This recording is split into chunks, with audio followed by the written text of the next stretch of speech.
जय श्री राम। स्वागत है आप सभी का हमारे चैनल भक्ति सागर में। आज की वीडियो में हम पवन पुत्र हनुमान जी की बड़ी पावन कथा सुनेंगे। सबसे पहले हम सभी मिलकर श्री गणेश जी, माता सरस्वती, भगवान श्री राम और पवन पुत्र हनुमान जी का स्मरण करते हैं। हे पवन पुत्र हनुमान जी, आप ही संकट मोचन हैं, आप ही भक्तों के कष्ट हरने वाले हैं। आपकी कृपा से ही सभी कार्य सिद्ध होते हैं। आपकी कृपा से ही आज हम मंगलमय श्री हनुमान व्रत कथा का श्रवण करने जा रहे हैं। हे बजरंगबली, हम सब पर अपनी कृपा बनाए रखें और हमारी बुद्धि को धर्म के मार्ग पर चलने की प्रेरणा दें। अब श्रद्धा और भक्ति के साथ श्री हनुमान व्रत कथा का प्रारंभ करते हैं। बोलिए पवन पुत्र हनुमान की जय। बोलिए संकट मोचन हनुमान महाराज जी की जय। बहुत समय पहले की बात है। एक नगर में एक वृद्ध माता अपने पुत्र के साथ रहती थी। वह माता भगवान श्री राम और पवन पुत्र हनुमान जी की बहुत बड़ी भक्त थी। वह हर सुबह स्नान करके मंदिर में दीपक जलाती और पूरे मन से प्रभु श्री राम तथा हनुमान जी की पूजा करती। उसकी एक विशेष श्रद्धा थी। वह हर मंगलवार को हनुमान जी का व्रत भी रखती थी। मंगलवार के दिन वह प्रातःकाल उठकर स्नान करती, लाल फूल और सिंदूर से हनुमान जी की पूजा करती और दिन भर उपवास रखती। वह हमेशा कहती, जो भी सच्चे मन से बजरंगबली का व्रत करता है उसके जीवन के सभी कष्ट दूर हो जाते। समय बीतता गया और वह माता बहुत वृद्ध हो गई। एक दिन उसने अपने पुत्र को पास बुलाया और कहा, बेटा, अब मैं बहुत बूढ़ी हो चुकी हूँ। पता नहीं कब भगवान मुझे अपने पास बुला ले, लेकिन तुम मुझसे एक वचन दो। पुत्र ने कहा, माँ, आप जो कहोगी मैं अवश्य करूँगा। माता बोली, तुम जीवन भर हर मंगलवार को हनुमान जी का व्रत करना और उनकी पूजा करना।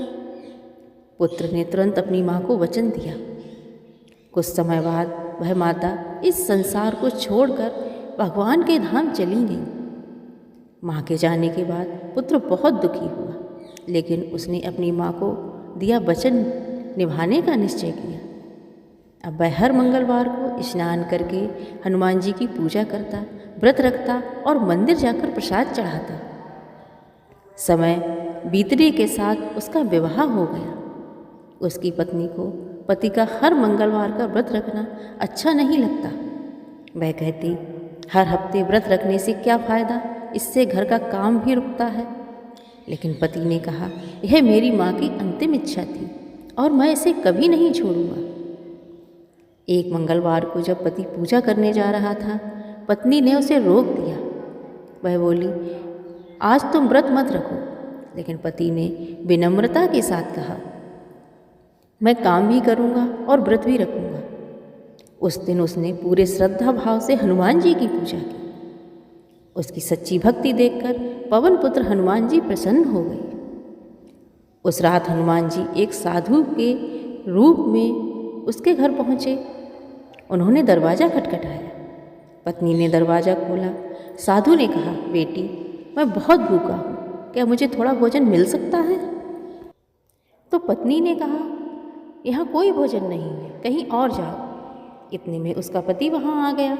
उसने साधु को देखा और तुरंत उनके चरण छुए। वह बोला, महाराज, कृपया अंदर आइए, मैं अभी भोजन लाता हूँ। उसने घर में जो थोड़ा बहुत भोजन था साधु को प्रेम से परोस दिया। साधु बहुत प्रसन्न हुए। उन्होंने कहा, बेटा, तुम्हारी सेवा और भक्ति से मैं बहुत प्रसन्न हूँ। मांगो, क्या चाहते हो?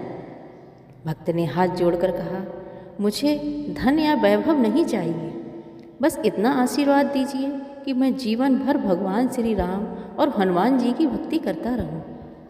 इतना सुनते ही साधु मुस्कुराए। अचानक उनका तेज बढ़ने लगा। कुछ ही क्षणों में साधु का रूप बदल गया और सामने पवन पुत्र हनुमान जी प्रकट हो गए। भक्त यह देखकर आश्चर्य से भर गया और उनके चरणों में गिर पड़ा। हनुमान जी बोले, बेटा, तुमने अपनी माँ को दिया वचन निभाया और सच्चे मन से मेरी भक्ति की, इसलिए मैं तुम्हें आशीर्वाद देता हूँ कि तुम्हारे घर में कभी दुख नहीं आएगा। तुम्हारे जीवन के सभी संकट दूर हो जाएंगे। इतना कहकर हनुमान जी अंतर्ध्यान हो गए। उस दिन के बाद उस भक्त के जीवन में सुख समृद्धि आने लगी। उसकी पत्नी भी यह सब देखकर हनुमान जी की भक्त बन गई। अब वह भी हर मंगलवार को श्रद्धा से व्रत रखती। धीरे धीरे पूरे नगर में यह बात फैल गई कि हनुमान जी अपने सच्चे भक्तों की हर मनोकामना पूरी करते हैं। तभी से लोग श्रद्धा से मंगलवार का व्रत करने लगे। कहा जाता है जो भी व्यक्ति सच्चे मन से हनुमान जी का व्रत करता है, हनुमान चालीसा का पाठ करता है और बजरंगबली का स्मरण करता है, उसके जीवन के सभी संकट दूर हो जाते हैं। जो भी भक्त श्रद्धा से हनुमान व्रत कथा को सुनता है या सुनाता है, उसके जीवन से भय, रोग, दुख और दरिद्रता दूर हो जाते हैं। उसके घर में सुख, शांति और समृद्धि आती है। यह थी हनुमान जी और उनके एक सच्चे भक्त की बड़ी ही पवित्र कथा। चलिए अब हम ऐसी ही एक और पावन और पौराणिक कथा सुनेंगे। उम्मीद है आपको खूब अच्छी लगेगी। सियावर रामचंद्र की जय, पवन पुत्र हनुमान की जय। दोस्तों, क्या आपने कभी महसूस किया है कि जब दुनिया के सारे रास्ते बंद हो जाते हैं तब भी एक दरवाज़ा हमेशा खुला रहता है? वह है संकट मोचन हनुमान का दर। आज की यह कथा सिर्फ एक कहानी नहीं है, बल्कि उस अटूट विश्वास की मिसाल है जो पत्थर को भी पिघला दे। अगर आप किसी परेशानी में हैं तो आज की यह मंगलवार व्रत कथा आपके मन को शांति और आँखों में उम्मीद की चमक दे देगी। चलिए श्रद्धा के साथ शुरू करते हैं मंगलवार की पावन व्रत कथा। प्राचीन काल की बात है, एक छोटे से गांव में मंगला नाम की वृद्धा रहती थी। जवानी में ही पति का साथ छूट गया, पर उसने कभी हार नहीं मानी।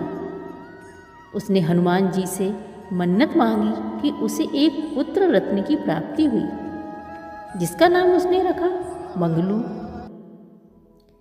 मंगला अपनी सहेली से कहती, सखी, लोग कहते हैं मैं अकेली हूँ, पर देखो मेरे घर के कोने कोने में मेरा हनुमान बसता है। यह मंगलू भी तो उन्हीं की अमानत है। मैं हर मंगलवार निर्जला व्रत रखती हूँ ताकि मेरा बेटा हमेशा सुरक्षित रहे। भक्त की परीक्षा लेना तो ईश्वर का स्वभाव है। एक तपती दोपहरी में जब मंगला का मंगलवार का व्रत था, उसके द्वार पर एक तेजस्वी साधु महाराज आए। साधु हनुमान जी थे। माई भिक्षाम दे, बड़ी दूर से आया हूँ, बहुत भूख लगी है, क्या कुछ भोजन मिलेगा? मंगला ने हाथ जोड़कर कहा, पधारिए महाराज जी, आज मेरा मंगलवार का व्रत है। मैं अभी आपके लिए ताज़ी रोटियाँ और गुड़ का भोग तैयार करती हूँ। पर प्रभु, आज मैं घर में मिट्टी का काम नहीं करूँगी। क्या आप ऐसे ही आसन ग्रहण करेंगे? यह सुनकर साधु महाराज गुस्से से चिढ़ जाते हैं। साधु ने कहा, नहीं माई, मैं साधु हूँ, अपवित्र जगह पर भोजन नहीं करूँगा। अगर भोजन खिलाना है तो मेरी एक शर्त है, मुझे जमीन पर नहीं, किसी इंसान की पीठ पर चूल्हा जलाकर रोटियां खानी है। जा अपने बेटे मंगलू को बुला, उसकी पीठ पर मिट्टी रखकर मैं आग जलाऊंगा। मंगला कांपते हुए बोली, महाराज, यह क्या अनर्थ कह रहे हैं? मेरा बच्चा जल जाएगा। आप मेरी पीठ पर चूल्हा जला लें, पर मेरे मंगलू को छोड़ दो। साधु बोले, नहीं, या तो बेटा या मेरा श्राप, चुनाव तुम्हारा है। मंगलू मुस्कुराते हुए बाहर आता है और अपनी माँ के पैर छूता है और बोलता है, माँ, तुम रो मत। अगर मेरा शरीर किसी साधु की सेवा और तेरे व्रत की मर्यादा रखने के काम आए तो इससे बड़ा पुण्य और क्या होगा। लिटा दो माँ मुझे जमीन पर। पत्थर दिल भी पसीज जाए, ऐसा दृश्य था। मंगला ने कांपते हाथों से अपने बेटे को जमीन पर लिटाया। साधु ने उसकी पीठ पर गीली मिट्टी थोपी, लकड़ियां रखीं और आग सुलगा दी। आग की लपटें उठने लगीं, पर मंगलू के चेहरे पर एक अजीब सी शांति थी। साधु महाराज ने भोजन बनाया और ग्रहण किया। साधु भोजन करके तृप्त होते हैं तभी कहने लगते हैं, भोजन बड़ा स्वादिष्ट था माई, अब जरा अपने बेटे को तो बुलाओ, वह भी मेरे साथ बचा हुआ प्रसाद ग्रहण करे। मंगला फवक कर रोते हुए कहती है, महाराज अब वह कहाँ होगा, उसकी तो राख भी नहीं बची होगी। आपने मेरा सर्वस्व ले लिया, अब और परीक्षा ना लें। साधु महाराज गंभीर आवाज में कहते हैं, एक बार आवाज़ तो दो माई। मंगला ने ज्यों ही मंगलू ओ मंगलू कहा, कहाँ है मेरे लाल। वैसे ही मंगलू दौड़ता हुआ, मुस्कुराता हुआ, बिल्कुल सुरक्षित जैसे सोकर उठा हो, सामने आ जाता है। तभी साधु के स्थान पर महाबली हनुमान प्रकट होते हैं। हनुमान जी कहते हैं, धन्य है तेरी ममता और धन्य है तेरी भक्ति मंगला। जिस बेटी की पीठ पर आग जल रही थी, उसे मैंने अपनी हथेली पर थाम रखा था। जो मुझ पर विश्वास करता है, उसकी आँच मैं खुद सहता हूँ। भक्तों, यह कहानी हमें सिखाती है कि श्रद्धा में वो शक्ति है जो आग को भी शीतल कर सकती है। जो भी मंगलवार का व्रत पूरी निष्ठा से करता है, बजरंगबली उसके हर संकट को हर लेते हैं। भक्तों, मंगला की इस कथा ने सिद्ध कर दिया कि भगवान को धन, स्वर्ण या 56 भोग नहीं चाहिए। उन्हें चाहिए तो बस निस्वार्थ प्रेम और अटूट विश्वास। जो भक्त मंगलवार का व्रत श्रद्धापूर्वक करता है, उसके घर में कभी अमंगल प्रवेश नहीं कर सकता। संकट मोचन उनके जीवन के सारे कष्ट को अपनी गदा के एक प्रहार से दूर कर देते हैं। आशा है आज की इस हृदय स्पर्शी कथा ने आपके जीवन में नई ऊर्जा और भक्ति का संचार किया होगा। इस वीडियो को अपने परिवार और मित्रों के साथ साझा करें ताकि हनुमान जी की यह महिमा जन जन तक पहुंच सके। कथा आपको अच्छी लगे तो हमारे चैनल को लाइक करें, शेयर करें और सब्सक्राइब करें ताकि ऐसी ही और पवित्र कथाएं हम आप लोगों के लिए लेके आते रहें। धन्यवाद।